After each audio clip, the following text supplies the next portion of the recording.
বাকবিতণ্ডার পর মার্কিন president Donald ট্রাম্পের দুয়ারে ইউক্রেনের প্রেসিডেন্ট ভলোদিমির জেলেনস্কি পুনরায় যুক্তরাষ্ট্রের সঙ্গে খনিজ সম্পদ চুক্তির ইচ্ছা পোষণ করেছেন তিনি। ধারণা করা হচ্ছে জেলেনস্কির এই ইচ্ছা তার দেশকে আবারও যুক্তরাষ্ট্রের মুঠোয় নিয়ে যাচ্ছে। অনেকে বলছে ইউরোপীয় জোট যেখানে তার পাশের ঢাল হয়ে দাঁড়ালো সেখানে কেন আবারও যুক্তরাষ্ট্রের দিকে ঝুঁকছে তারা। জেলেনস্কি কি ইউরোপ সহ যুক্তরাষ্ট্র সবাইকে হাতে রাখতে চাইছেন? ইউক্রেনের প্রেসিডেন্ট ভলোদিমির জেলেনস্কি জানিয়েছেন তার দেশ যুক্তরাষ্ট্রের সঙ্গে বিরল খনিজ সম্পদ নিয়ে চুক্তি সই করতে প্রস্তুত। ২ মার্চ লন্ডনে অনুষ্ঠিত এক সংবাদ সম্মেলন শেষে বিবিসিকে দেওয়া এক সাক্ষাৎকারে তিনি এসব কথা বলেন। সেদিনই তিনি যুক্তরাষ্ট্রের রাজা তৃতীয় চার্লসের সঙ্গেও সাক্ষাৎ করেন।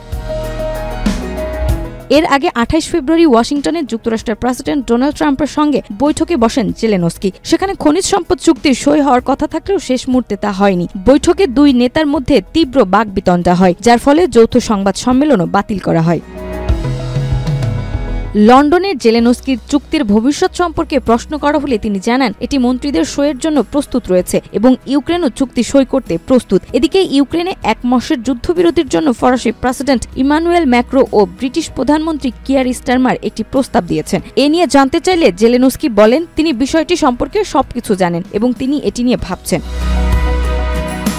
সম্মেলন শেষে কিয়ার স্টারমার বলেন ইউক্রেনকে সহায়তার জন্য নতুন চুক্তি শক্তিশালী হতে হবে এবং সব দেশকে তাদের সর্বোচ্চ ক্ষমতা অনুযায়ী ভূমিকা রাখতে হবে, যেন কোনোভাবেই রাশিয়া মাথা উঁচু করে দাঁড়াতে না পারে। কিয়ার স্টারমারের বক্তব্য স্পষ্ট যে তারা একজোট হয়ে পাশে আছে ইউক্রেনের, কিন্তু এরপরেও যুক্তরাষ্ট্রের সমর্থন প্রত্যাশা করছে জেলেনস্কি। বিশ্লেষকরা ধারণা করছে নিজের অবস্থান ও দেশের সুরক্ষায় যৌথ নীতিতে পা বাড়াচ্ছেন তিনি, আর তাই তো পুনরায় খনিজ সম্পদ চুক্তির ইচ্ছা প্রকাশ করেছেন।